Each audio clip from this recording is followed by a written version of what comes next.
अस्सलामुअलैकुम student. Entry test preparation video series की एक और वीडियो के साथ आपके सामने हाजिर हूँ। लास्ट टाइम तक हमने मैट्रिसेस की प्रॉपर्टीज को हमने कंप्लीट किया था, उसकी थ्योरी को कंप्लीट किया था।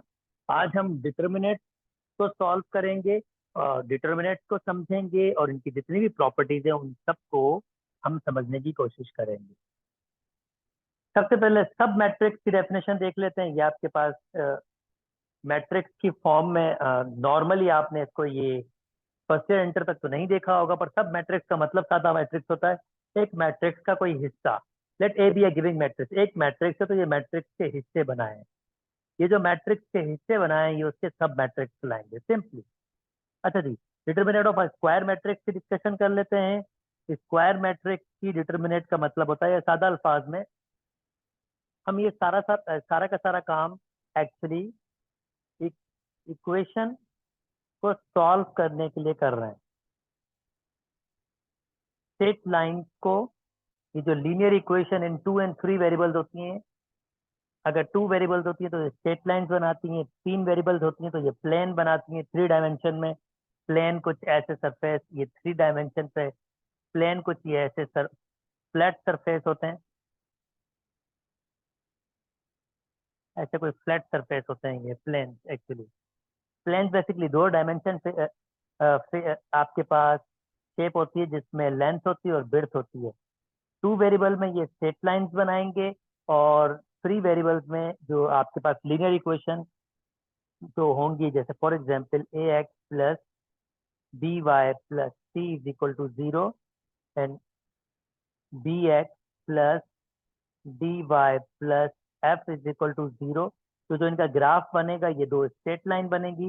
मगर अगर 3 वेरिएबल्स होंगे, जैसे A x plus B Y plus C Z is equal to D और B X even A1, okay, this is A2 and this is A3, B1x plus B2y plus B3z is equal to D1, D2।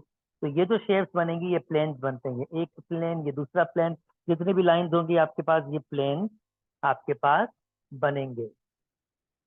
Okay, now अब determinant basically हमें क्या बताता है कि जब हम determinant निकालते हैं तो हमें ये बताता है कि ये 2 लाइन इंटरसेक्ट करेंगी या नहीं करेंगी।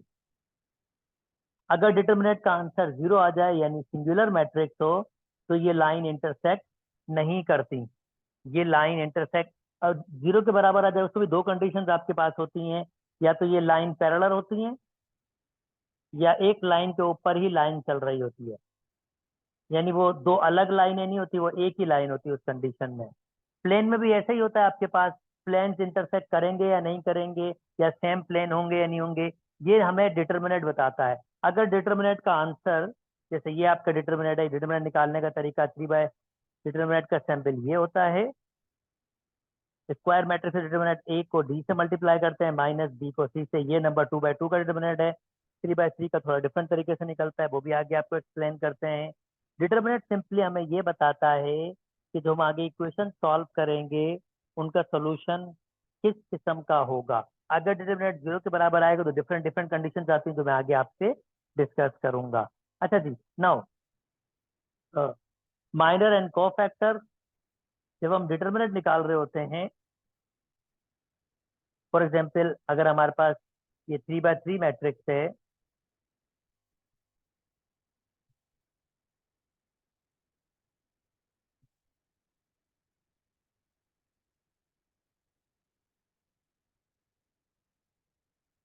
तो माइनर आपके पास, minor of I J basically क्या होगा, मैं आपके पास इसकी सब डिटर्मिनेंट बनाऊंगा जो किसी एक रो या कॉलम को इंटरसेक्ट करके बनेगा। जैसे फॉर एग्जांपल मैंने पहली रो और पहला कॉलम काटा है, तो इसका मतलब मैंने M11 निकाला है, M11।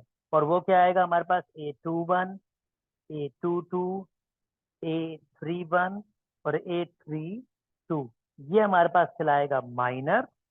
और को फैक्टर आपके पास, अगर आप आई जे, ये भी आपके पास एक नंबर ही होता है मगर एक छोटा सा फॉर्मूला फॉलो करता है। यानी ये जो मैंने माइनर निकाला है ये भी एक नंबर बनेगा, ये एक नंबर, ये नंबर यहाँ आएगा, और इस पूरे चीज को सिंप्लीफाई करके हम को फैक्टर बनाएंगे। ये हमारा को फैक्टर बन जाएगा। ठीक है, जैसे फॉर एग्जाम्पल मैंने यहाँ पर एग्जाम्पल भी दिए आपके पास नीचे, इसको बनाना सीख लेते हैं। जैसे ये हमारे पास एक डिटर्मिनेंट है, तो इसका माइनर 1 1 a होगा। इस कंडीशन में आपके पास ये सेम नंबर होंगे, मतलब ये सिर्फ मैंने ये बताने की कोशिश की, अगर 2 बाई 2 है बेहतर है, 3 बाई 3 में चीजें देख लेते हैं। 2 बाई 2 में तो बहुत ही सिंपल हो जाता है, ये नंबर डायरेक्टली बन जाते हैं आपके पास। अगर रो और कॉलम काटेंगे तो ये आपके पास सिंपली सी आ जाएगा, A12, ये एस यहाँ पर एस की फॉर्म नहीं है। अगर A12 निकालेंगे माइनर तो ये कट जाएगा, ये कट जाएगा, सी बचेगा। और अगर मैं ये 2 बाई 2 में देखने से बेहतर है कि आप 3 बाई 3 में देखें। नॉर्मली 3 बाई 3 में आप देखते हैं तो आप 3 बाई 3 की कंडीशन देख लें। अगर A11 निकालना है तो माइनर कैसे निकलेगा, ये कैंसिल आउट हो जाएगा, ये बन गया आपके पास। और इसको सिंप्लीफाई करेंगे तो ये आंसर आ जाएगा। और ये भी C1 के बराबर होगा, क्योंकि C1 का फार्मूला क्या है, CIJ का फार्मूला हमारे पास है -1 i+j/M i j। तो C11 निकालने के लिए मुझे क्या करना होगा, -1 1 + 1 2, और ये एक नंबर आपके पास आया है QZ-YR, और आप नोटिस करें ये तो 1 हो जाएगा और वापस यही आएगा QZ-YR, जो एग्जैक्टली किसके बराबर है, -1 1 के हैं। तो इसी तरीके से M23 निकालेंगे तो M23 का आप 2 3, दैट मीन्स दूसरी रो का तीसरा नंबर, इसकी बात कर रहा हूं मैं, दूसरी रो का तीसरा नंबर इसकी बात कर रहा हूँ। दैट मीन्स इसकी रो का कैंसिल होगी, इसका कॉलम कैंसिल होगा, रो कैंसिल होगी, इसका कॉलम कैंसिल होगा, तो ए बी एक्स वाई बचेगा। डिटरमिनेंट इसका ये ले लिया है। और C13 इसमें माइनस क्यों आएगा, क्योंकि -1 2 + 3 इसका मतलब माइनस रहेगा, तो ये माइनस से मल्टीप्लाई होगा और ये बन जाएगा। और इस तरह से आप इसके बाकी भी को फैक्टर या माइनस निकाल सकते हैं।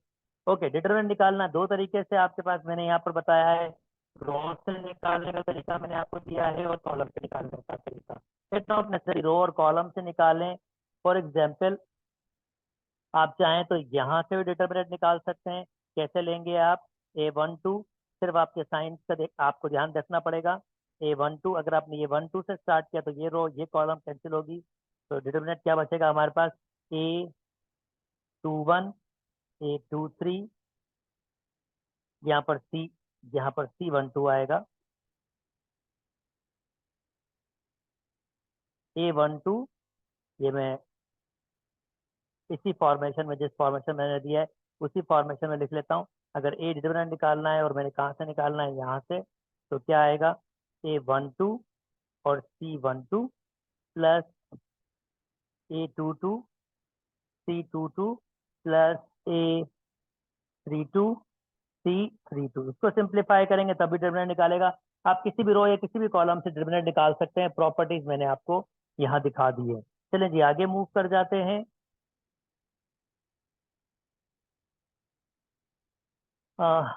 अब प्रॉपर्टीज ऑफ डिटर्मिनेंट जो बहुत बहुत बहुत नेसेसरी हैं, मैं इनकी आपके पास छोटी छोटी एग्जांपल्स भी आपको दूंगा ताकि आप इसको बेहतर तरीके से समझ सकें।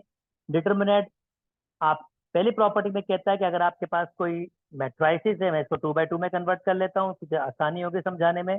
2 - 1 0 1, और मैं इसका ट्रांसपोज करता हूँ तो होगा 2 - 1 0 1। तो अगर मैं इसका डिटर्मिनेंट लेता हूँ 2 - 1 0 1, या मैं इसका डिटर्मिनेंट लेता हूँ 2 0 - 1 1। आप देख सकते हैं इसका डिटर्मिनेंट 2 के बराबर है। 2 को 0 से मल्टीप्लाई करेंगे 2, हमेशा माइनस, -1 को 0 से मल्टीप्लाई करेंगे तो 0 हो जाएगा, यानी फाइनल आंसर इसका 2 आएगा। और अगर इसको मल्टीप्लाई करूंगा 2 और 0 को -1 से मल्टीप्लाई करूंगा तब भी 0 आएगा। तो कहने का मकसद है इसमें ये प्रॉपर्टी है, अगर एक मैट्रिक्स लो उसका ट्रांसपोज करो और दोनों का डिटर्मिनेंट लो तो डिटर्मिनेंट की वैल्यू चेंज नहीं होती, डिटर्मिनेंट की वैल्यू सेम रहती है। ये मेरी पहली प्रॉपर्टी है। दूसरी प्रॉपर्टी आपके पास अगर मैं रो या कॉलम को इंटरचेंज कर लूँ, फॉर एग्जाम्पल 1 2 -1 3, ये मेरी एक मैट्रिक्स है डी, और मैं क्या कर रहा हूँ, इसके कॉलम या रो कुछ भी चेंज कर सकते हैं, कॉलम और रो को इंटरचेंज कर रहा हूँ। इंटरचेंज मतलब चेंज करो। अब अगर मैं इसका डिटरमिनेंट लूंगा तो 3 + 2 5 आंसर आएगा, और इसका डिटरमिनेंट लूंगा तो -2 -3 -5, यानी साइन के अल्टरनेट होंगे हमेशा। और कुछ कुछ जगह पर ये भी कहते हैं कि एक दूसरे के एडिटिव इनवर्स होते हैं, एक दूसरे के हमेशा एडिटिव इनवर्स होते हैं। तो ये दूसरी प्रॉपर्टी थी। चलें जी तीसरी प्रॉपर्टी पे बात कर लेते हैं। आपके पास कहता है अगर कोई भी रो या कॉलम आपके पास जीरो हो, ये प्रॉपर्टी बेसिकली दो चीजों पे आइडेंटिफाई, बल्कि ये जनरल चीज है, इस जनरल चीज को देख लेते हैं। अगर किसी भी मैट्रिक्स की दो रोज या दो कॉलम, आप नोटिस करें मैंने एक मैट्रिक्स बनाई है जिसकी रोज भी बराबर है, कॉलम बराबर है, कुछ भी हो सकता है, 2 बाय 2 में तो बनेगा ये इसी किस्म का। तो जब इसका आप डिटर्मिनेंट निकालेंगे तो उसका आंसर हमेशा क्या आएगा आपके पास, जीरो। और एक और इससे प्रॉपर्टी आपके पास ये है कि अगर कोई भी एक रो या एक कॉलम आपके पास, एक रो या एक कॉलम आपके पास जीरो हो, तभी डिटर्मिनेंट का आंसर जीरो आता है। 0 1 = 0, -0 2 = 0, तब भी आंसर आपके पास जीरो आएगा। आई होप मेरी बात समझ आ गई है। 3 बाय 3 में भी कोई भी दो रोज या दो कॉलम आइडेंटिकल होंगे तो डिटर्मिनेंट को सॉल्व करने की जरूरत नहीं है, उसका आंसर डायरेक्टली जीरो होगा। चौथी प्रॉपर्टी आपके पास कहता है, this is really interesting, MCQs wise भी इंपॉर्टेंट आपके पास है।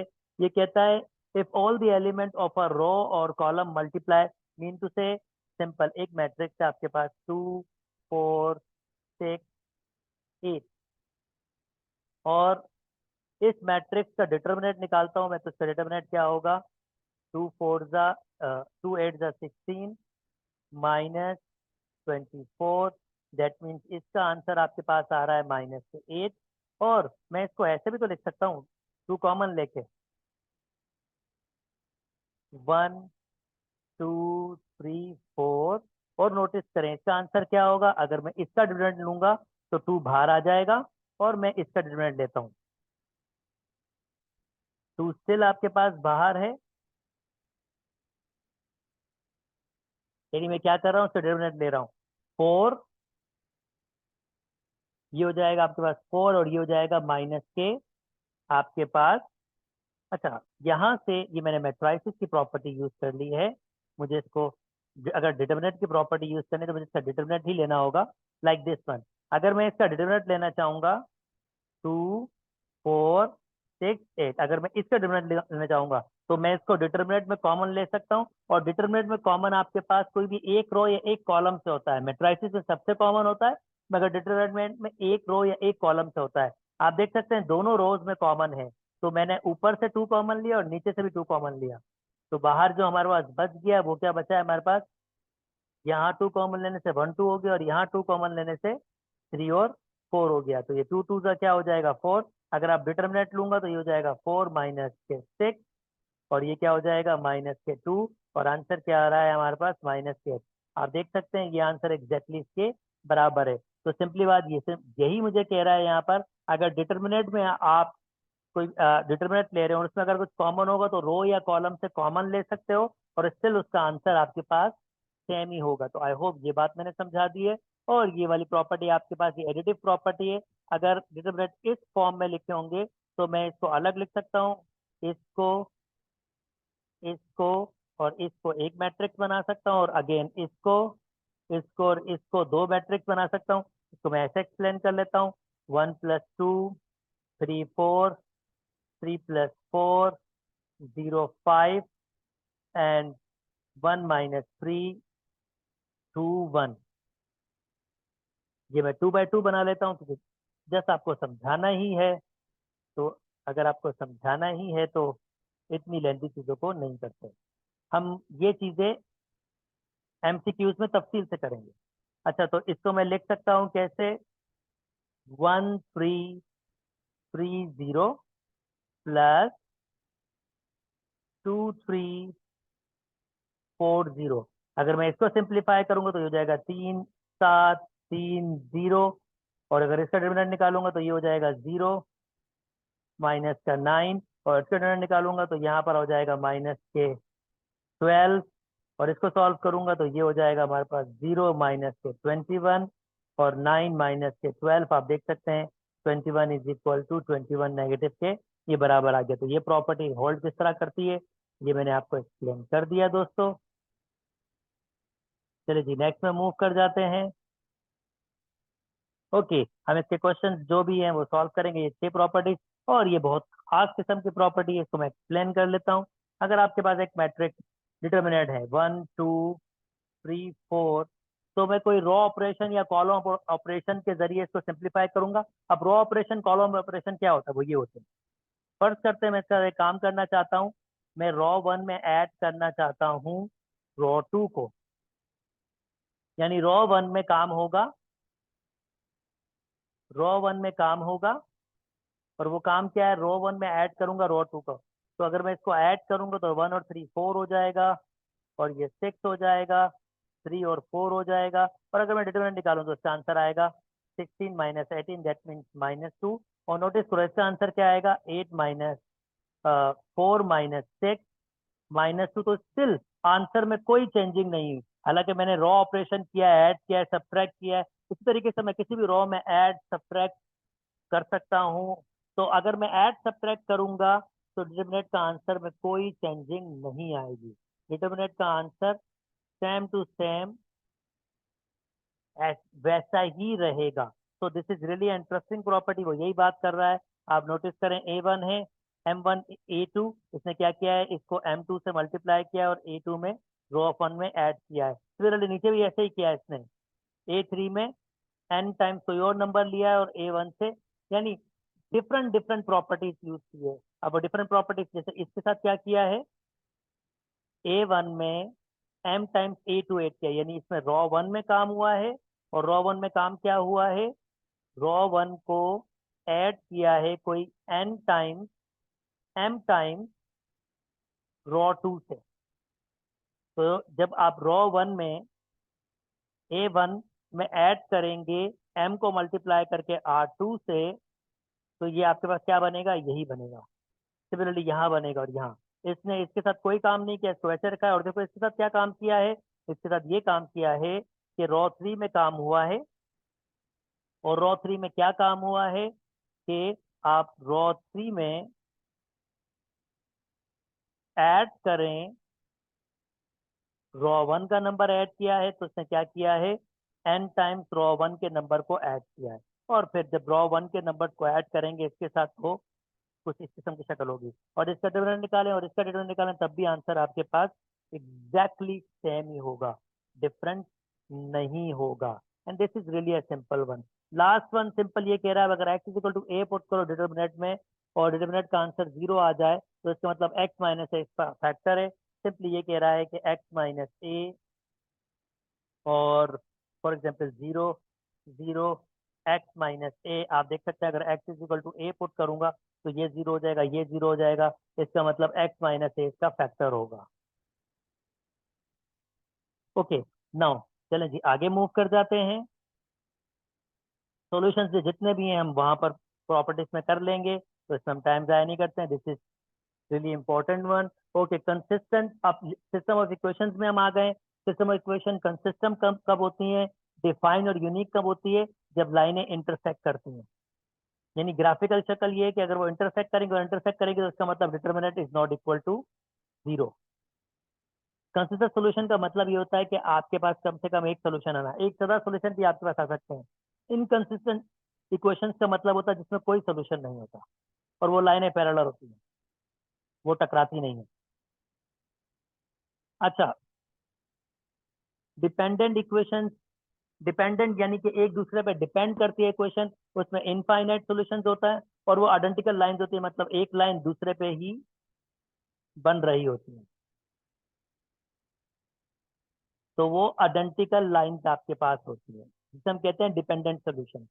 ओके, ये मोटी मोटी बात आपके साथ कह रहा है। अगर दो आपके पास इक्वेशंस हैं और हमने चेक करना है giving equation are inconsistent, inconsistent कब होगा, अच्छा जी, ये दो लाइनें आपके पास है और मैंने इसको क्या किया है, A1 को A2 से डिवाइड किया है, B1 को B2 से डिवाइड किया है और C1 को C। अगर ये तीनों आपके पास बराबर नहीं होंगे, गिवन इक्वेशंस आपके पास क्या होंगी, इनकंसिस्टेंट। इनकंसिस्टेंट मतलब ये होगा उनका कोई भी सोल्यूशन नहीं होगा।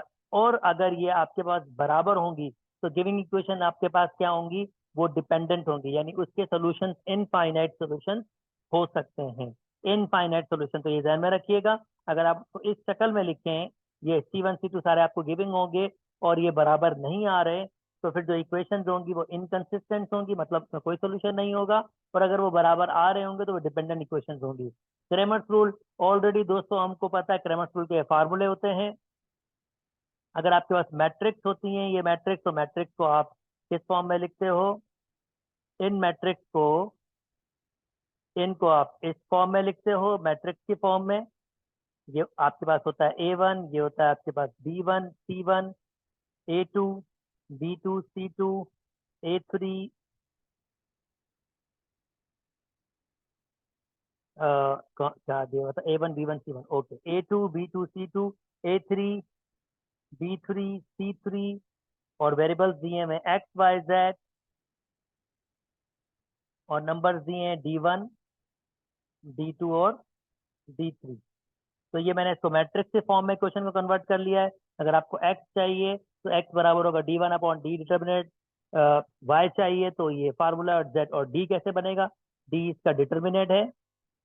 A1 कैसे बनेगा, अगर डिटर्मिनेट में आप इसको चेंज करके ये D1 D2 D3 इसकी जगह रख दें, सिमिलरली B2 भी ऐसे बनेगा और C2 भी ऐसे बनेगा, और ये तीन नंबर्स होंगे। सिंपली हम इसका डिटर्मिनेट निकालेंगे, नंबर्स को वैल्यूज पुट करेंगे और हमारे आंसर बनते जाएंगे। ये मैं एग्जाम्पल्स में जब हमारे पास आएंगे तो हम वहां पर काम करेंगे। अब जो ये प्रॉपर्टीज है, प्रॉपर्टीज को ध्यान में रखना है। अगर डिटर्मिनेंट जीरो के बराबर आ जाए और एटलीस्ट कोई एक D1 D2 D3 जीरो के बराबर ना हो, तो जो गिविंग सिस्टम होगा वो आपके पास कंसिस्टेंट होगा और उसका सिर्फ एक सोल्यूशन होगा। कंसिस्टेंट मतलब एक सोल्यूशन होना, और उसका एक have a unique non travel solution. Non travel solution का मतलब ये होगा कि वो ट्रेवल नहीं होगा। ट्रेवल सोल्यूशन होता है 0,0,0। अगर हम 3 3 में, तो एक्स और वाई और जेड की वैल्यू अगर 0 0 आ रही है तो ये ट्रेवल सोल्यूशन होता है। नॉन ट्रेवल, इसके अलावा कोई और सोल्यूशन आ जाना। तो अगर डिटर्मिनेंट की वैल्यूज आपके पास सारी की सारी, डिटर्मिनेंट D1 D2 D3 सारी की सारी जीरो के बराबर होंगी, तो सिस्टम स्टिल कंसिस्टेंट होगा, मगर उसके पास इनफाइनाइट मैनी सॉल्यूशंस होंगे। यानी इनफाइनाइट मैनी सॉल्यूशंस होंगे। ये एमसीक्यूज में बहुत इंपॉर्टेंट है, यही चीजें आपसे बार बार वो पूछ सकते हैं। अगर डिटर्मिनेंट आपके पास जीरो के बराबर हो और D1 D2 D3 में कोई कोई भी एक आपके पास नॉन जीरो हो, that means is not zero, कोई भी एक आपके पास नॉन जीरो हो, तो इसका मतलब होगा जो आपका सिस्टम होगा वो इनकंसिस्टेंट होगा और उसका कोई सोल्यूशन नहीं होगा। सिमिलरली, अगर if XYZ not all zero, the condition of, the condition, ये कंडीशन आपके पास कंसिस्टेंट की है, यानी कि आप क्या करेंगे, A1 B1 B1 इसका डिटरमिनेंट निकालेंगे, और अगर वो जीरो के बराबर आ जाए तो आप कहेंगे आपका सिस्टम कंसिस्टेंट है। ये सिस्टम कंसिस्टेंट की कंडीशन है। आप ये ध्यान में रखिएगा, ये सिस्टम कंसिस्टेंट, यानी इस कंडीशन में आपका सोल्यूशन हमेशा एग्जिस्ट करेगा। ये मैंने कन्वर्ट करना अभी सिखा दिया, जिससे आपको सामने डिस्कस किया था। मैंने मैट्रिक्स बनाई थी ABC, तो ये आपको आइडिया आ गया है। Okay, system of a linear equation and matrix form, यानी आप एक सिस्टम को मैट इनवर्स इक्वेशन के फॉर्म में भी सॉल्व कर सकते हैं। थोड़ी देर पहले मैंने आपके साथ इक्वेशन बनाई थी, A1 B1 C1, A2 B2 C2, A3 B3 C3, XYZ is equal to D1 D2 और D3। तो ये आपके पास कहलाती है A मैट्रिक्स, ये आपके पास कहलाती है X मैट्रिक्स, और ये कहलाती है B मैट्रिक्स। जाहिर बात है A X को मल्टीप्लाई कर रहे हैं तो आंसर B के बराबर आ रहा है। दोनों साइड पर मैं इनवर्स लगाऊंगा, A inverse A X, A inverse B। एक मैट्रिक्स आपके इनवर्स से मल्टीप्लाई होती है, पीछे बता चुका हूँ, वो आइडेंटिटी मैट्रिक्स होती है। A inverse B, identity matrix किसी मैट्रिक्स से मल्टीप्लाई करती है, वही मैट्रिक्स आ जाती है। और ये आपकी इक्वेशन सॉल्व करने की टेक्निक आ गई। यानी अगर आपको सिस्टम ऑफ इक्वेशन को सॉल्व करना है, यानी आपको X Y Z की वैल्यू चाहिए, तो आप क्या करें, ए इनवर्स मैट्रिक्स को मल्टीप्लाई कर दें बी मैट्रिक्स से। यहाँ पर भी 3 नंबर्स आएंगे, यहाँ पर भी ये 3 नंबर्स को ही आएंगे, 1 2 3 मल्टीप्लाई करने के बाद, और ये एक्स और वाई और जेड की वैल्यूज होगी। ओके, आई होप मैं अपनी बात समझा चुका हूँ, इसमें भी सारी बातें यही लिखी हुई हैं। कुछ एक्स्ट्रा बातें जो है वो सुन लीजिए। अगर ए डिटर्मिनेंट 0 के बराबर होगा तो फिर ये इनवर्स मैट्रिक्स रूल हम यूज नहीं कर सकते, नंबर 1। इफ ए सिंगुलर, और हम उसको सिंगुलर मैट्रिक्स कहते हैं। अच्छा, इनवर्स मैट्रिक्स के लिए आपके पास फार्मूला होता है adjoint of A divided by determinant of A. ये हम आगे बताऊंगा आपको कि एडजॉइंट कैसे निकलता है, डिटर्मिनेंट कैसे निकलता है। अभी यहाँ पर थ्योरी समझ लें खाली। इफ ए सिंगुलर मैट्रिक्स, अगर ए सिंगुलर मैट्रिक्स है तो आप एडजॉइंट ऑफ ए को जब बी मैट्रिक्स से मल्टीप्लाई करोगे तो उसका आंसर हमेशा 0 होगा। If a singular matrix, adjoint of a multiply b is equal to 0 and all the column it's not proportion, proportion जैसे मैंने आपसे कहा था a1 upon a2, b1 upon b2, c1 upon c2, it's not equal to, ये बराबर ना हो आपके पास, एक प्रॉपर्टी बता रहा है अगर ए सिंगुलर मैट्रिक्स है और मैं ये चीज मल्टीप्लाई करूँ दो मैट्रिक्स तो आंसर 0 आए। And all the columns of A is not proportion, then this system has infinite many solution। वो बता रहा है कि अगर आपके पास A सिंगुलर मैट्रिक्स हो, यानी A का आंसर आपके पास 0 आ जाए, तो जाहिर बात है इनवर्स मैट्रिक्स रूल तो यूज होगा नहीं। फिर आप कैसे समझेंगे कि उसके कितने आंसर्स आएंगे, आंसर्स आएंगे या नहीं आएंगे। तो आप क्या करें, एडजॉइंट ऑफ A को B से मल्टीप्लाई करें। अगर उसका आंसर 0 आ जाए तो आप कहेंगे कि इसके इनफाइनाइट मेनी सोल्यूशन है। अगर 0 नहीं आए तो आप कहेंगे इसका कोई सोल्यूशन नहीं है। अच्छा जी, होमोजेनियस इक्वेशन की बात कर रहा हूँ। ऐसी equation a1x plus b1y plus c1z, उसका जो कांस्टेंट टर्म हो वो आपके पास 0 हो किसी भी इक्वेशन में। a2x plus a2x plus b2y plus c2z, यानी जो उसकी कांस्टेंट टर्म हो वो मौजूद ना हो, वो सिर्फ 0 हो, तो ऐसे सिस्टम ऑफ इक्वेशन को हम होमोजेनियस सिस्टम ऑफ इक्वेशन कहते हैं। अब होमोजेनियस सिस्टम ऑफ इक्वेशन में हमेशा एक सोल्यूशन होता है जिसे हम ट्रेवल सोल्यूशन करते हैं, 0,0,0, क्योंकि हमेशा 0,0,0 पुट करेंगे तो वो राइट हैंड साइड सेटिस्फाई करेगा। तो होमोजेनियस सिस्टम का हमेशा एक सोल्यूशन होता है जिसको हम ट्रेवल सोल्यूशन कहते हैं, वो 0,0,0 होता है। If a singular then this system have infinite many solution including the trivial solution. और अगर होमोजेनियस सिस्टम में डिटर्मिनेंट आपके पास 0 के बराबर हो जाए तो उसका मतलब ये है कि उसके इनफाइनाइट मेनी सॉल्यूशंस होंगे, हमेशा उसके इनफाइनाइट मेनी सॉल्यूशन होंगे। If A is non singular then this system has only one travel solution x equal to 0। if a is a singular then this system has infinite many solution including travel solution and hence it has non travel solution, यानी उसके pass travel solutions भी होंगे और non travel solution भी होंगे। तो homogeneous system में हमेशा आपके पास सॉल्यूशन एग्जिस्ट करता है, और वो आपके पास ट्रेवल भी हो सकता है और नॉन ट्रेवल भी हो सकता है। नॉन ट्रेवल कब होगा, जब आप उसका डिटर्मिनेंट निकालोगे मैट्रिक्स को, होमोजेनियस सिस्टम के मैट्रिक्स का, और उसका आंसर आपके पास 0 ना आ रहा हो तो वो ट्रेवल। अदरवाइज आपके पास नॉन ट्रेवल सॉल्यूशन और प्लस ट्रेवल सॉल्यूशन दोनों के दोनों आपके पास होंगे। ओके जी, चलें जी, नेक्स्ट कर लेते हैं हम लोग।